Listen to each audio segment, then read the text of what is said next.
Selamat pagi, salam sejahtera. Terima kasih kena bersama dengan saya di channel Nazilin Unity ini. Bagi yang berada di Sabah, saya mengucapkan selamat menyambut pesta keamatan. Dan bagi kita semua yang di Malaysia, selamat menyambut hari PKP lockdown sepenuhnya yang tidak akan lama lagi, yaitu pada 1 Jun ini. Tujuan kita buat video kali ini adalah kita ingin menyarankan, kita ingin mencadangkan beberapa perkara yang seharusnya dibuat oleh kerajaan. Ada beberapa perkara yang kita pikirkan sesuai dan harus dilakukan oleh kerajaan untuk membantu rakyat sewaktu kita dalam pandemik ini, sewaktu kita dalam PKP lockdown penuh ini.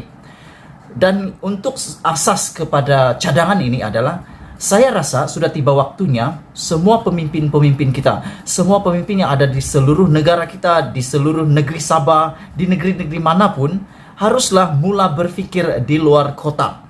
Lebih kreatif, lebih mudah berpikir di luar kotak, kreatif mencari sumber, kreatif untuk membantu rakyat. Tidak lagi berpikir hanya pada sumber-sumber yang sudah ada seperti biasa. Jangan hanya berpikir pada sumber yang biasa. Jadi sudah perlu melakukan sesuatu yang di luar kotak kebiasaan. Yang pertama, saya pikirkan secara pribadi, kenapa PKP penuh nanti ini tidak dibuat saja bantuan yang paling pasti akan dapat menyengat hati para pengundi, hati netizen, rakyat yang ada di Malaysia, yaitu bantuan RM1.000 setiap bulan kepada semua rakyat Malaysia untuk 1 tahun, bermula daripada Jun hingga sekurang-kurangnya pada bulan Disember. Kenapa saya cadangkan seperti ini adalah karena kita melihat kepada apa yang berlaku di Sarawak. Baru diumumkan oleh Ketua Menteri Sarawak, yaitu Ketua Menteri Sarawak, beliau telah mengatakan, telah memberikan pembentangan. Beliau katakan bahwa Sarawak akan memberi bantuan kepada semua yang layak B40 yang ada di Sarawak, yaitu bantuan RM250 sebulan selama daripada bulan Jun hingga bulan Disember.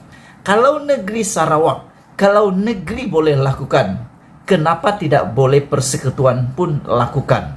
Saya pikir kalau negeri boleh lakukan, kenapa persekutuan tidak boleh lakukan? Kalau ini dapat dilaksanakan, RM1.000 sebulan kepada semua rakyat Malaysia, tanpa mengira jumlah pendapatan, terutamanya saya cadangkan adalah B40 dan M40, wajib dibantu, tolong bantu RM1.000 sebulan.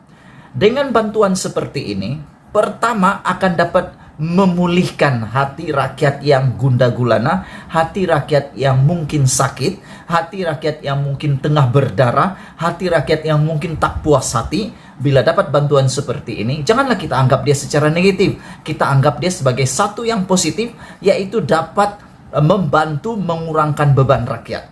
Kalau kita cakap itu akan dapat menjadikan beban lebih besar kepada negara, saya pikir secara ekonominya, bila pendapatan rakyat meningkat dengan adanya bantuan RM1.000 setiap bulan kepada semua rakyat yang layak, yaitu M40 dan B40, dan kalau dapat beri semua pun lagi bagus. Apa yang berlaku adalah kebolehgunaan wang ataupun wang boleh guna yang ada di tangan rakyat Malaysia, 30 juta rakyat Malaysia, bila ada duit di dalam tangan yang lebih, mereka akan berbelanja lebih. Bila berbelanja lebih, pendapatan syarikat, pendapatan kedai, apa saja yang ada di negara kita, semua sektor ekonomi akan mendapat keuntungan secara tidak langsung dan langsung. Karena uang boleh guna dalam tangan rakyat meningkat.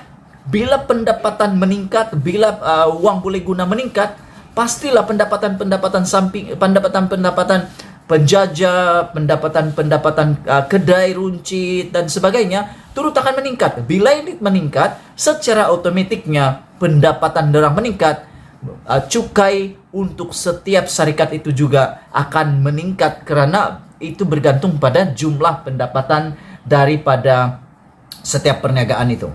Jadi ini secara tidak langsung ada win-win situation, yaitu win kepada rakyat dan ada juga kemenangan kepada kerajaan, di mana cukai boleh dikutip dengan lebih banyak. Ini satu yang perlu difikirkan oleh kepimpinan sekarang. Itu yang pertama cadangan kita, yaitu bantuan RM1.000 setiap bulan selama 1 tahun atau sekurang-kurangnya 6 bulan. Berhentilah kita pikir tentang moratorium saja. Berhentilah kita berpikir tentang benda-benda yang biasa-biasa saja. Apa kata kalau kita berpikir di luar kotak? Dan untuk makluman kamu semua, cadangan ini RM1.000 sebulan bukan kali pertama dilontarkan kepada kita semua. Ini adalah rentetan kepada pernah dicadangkan oleh Kuli. Pada PKP yang pertama, Kuli pernah mengatakan bahwa bantu rakyat RM1.000 sebulan. Kalau Kuli sudah pernah berpikir dulu itu, kenapa kita tidak pikir pada hari ini? Kenapa tidak? Yang amat berhormat Tan Sri Muhyiddin Yassin, coba pikirkan perkara ini. Yang kedua, cadangan kita yang kedua adalah berpikir di luar kotak, adalah kita berpegang pada cadangan Datuk Sri Najib Tun Razak. Najib pernah berkata bahwa apa kata kalau semua menteri, semua orang-orang kaya yang ada di Malaysia ini, kita galakkan mereka untuk membantu kerajaan yang ada di Malaysia. Contohnya, setiap menteri menyumbang sekurang-kurangnya 10.000 ringgit. Berapakah yang akan dapat dikutip? Adakah itu tidak dapat membantu? Ya, membantu. Membeli vaksin dapat lebih ditampung, apalagi macam-macam boleh dibuat. Selain daripada itu, di Malaysia ini kita selalu nampak disenaraikan jutawan yang sangat kaya raya. Bahkan ada yang disenaraikan sebagai orang antara terkaya di dunia. Pendapatan mereka ataupun harta mereka tidak kurang daripada 1 bilion. Ada yang 10 bilion, ada yang 5 bilion. Itu US dollar. Kalau ringgit Malaysia lagi banyak. Apa kata kalau semua orang kaya-kaya ini tiru cara Ebit Liu? Menyumbang jangan banyak sangat, cukuplah 1 bilion. Kalau ada 10 orang, 1 bilion satu orang, setiap yang kaya raya ini beri 1 bilion. Kalau ada 10 orang, bermaksud sudah berjaya mengumpul 10 bilion. 10 bilion ini boleh membantu pemberian 1.000 ringgit, 2.000 ringgit sebulan kepada semua rakyat Malaysia. Bukankah ini satu jalan penyelesaian di luar kotak yang perlu kita pikirkan? Nantilah kerajaan akan berunding dengan orang-orang kaya ini, bagaimana kerajaan dapat membantu orang-orang kaya ini supaya ada win-win situation. Yang ketiga, cadangan yang ketiga adalah, kamu masih ingat lagi kah ketika Pakatan Harapan kali pertama menang pada pilihan raya yang ke-14, apabila Lim Guan Eng mencadangkan supaya semua rakyat Malaysia menyumbang kepada kerajaan Pakatan Harapan. Dia berikan nombor akaun dan semua rakyat yang mahu menyumbang boleh menyumbang secara transfer duit kepada kerajaan itu. Nah, apa yang berlaku? Rakyat pada waktu itu secara otomatis terbuka hati untuk sama-sama membantu, sama-sama menyumbang untuk membantu kerajaan pada waktu itu yang dikatakan mempunyai hutang. Apa yang berlaku ketika rakyat membantu, uang yang dikutip sangat banyak. Itu hutang negara. Bayangkan kalau ini adalah tentang keselamatan nyawa rakyat, nyawa kerajaan. Berapakah yang akan disumbang oleh rakyat? Saya pikir rakyat Malaysia ini adalah rakyat Malaysia, rakyat yang patriotis. Sangat mudah menyumbang, sangat mudah membantu. Walau macam mana pun mereka dalam kesusahan, kalau mereka diminta secara baik-baik, secara tertib, mereka akan bantu. Jadi pikir cara ketiga ini di luar kotak. Buka satu akaun khas untuk rakyat Malaysia dapat berkolaborasi, membantu kerajaan, mengurangkan beban kerajaan. Tidak apa, 1 ringgit satu orang kah, 10 ringgit satu orang kah, 100 ringgit satu orang kah, tidak apa, yang penting rakyat dapat membantu. Saya pikir, saya percaya ramai rakyat Malaysia ini yang bersedia membantu. Saya cara pribadi kalau 2 ringgit lagi saya memang akan bantu untuk macam-macam. Itu yang ketiga. Yang keempat, yang terakhir adalah saya terbaca ada satu artikel daripada sebuah berita portal. Kalau saya tidak silap, semua ahli parlimen, kawasan parlimen akan diberikan 20 ringgit, diperuntukkan 20 ringgit diagi untuk membantu program vaksinasi di setiap kawasan parlimen mereka. 10.000 ringgit Saya tidak tahu apa mereka guna, terpulang pada mereka. Tapi apa kata kalau untuk supaya semua orang, habis lalu kita tengok sekarang berita yang kita tengok sekarang, kita baca sekarang, ada 10.000 orang tidak hadir temu janji vaksinasi lah, ada 11.000 lah, ada 5.000 lah, ada 1.000 lah, ada macam-macam.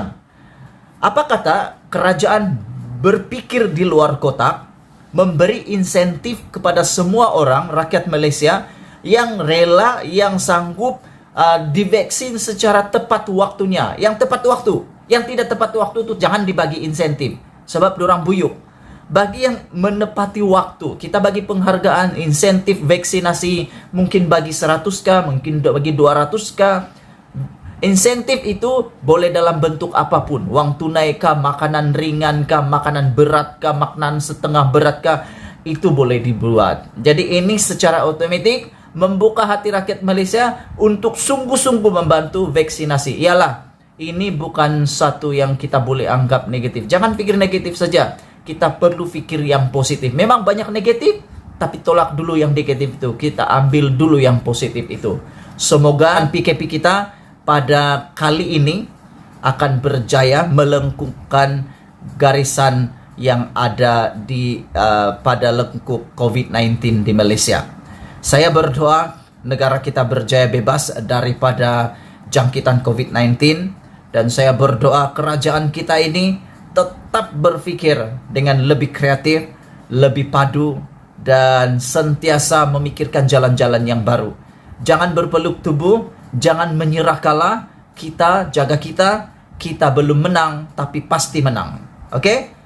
Selamat pesta keamatan dan selamat ber-PKP. Ingat, jangan kau langgar SOP, nanti kena saman. Kita jumpa lagi. Bye-bye.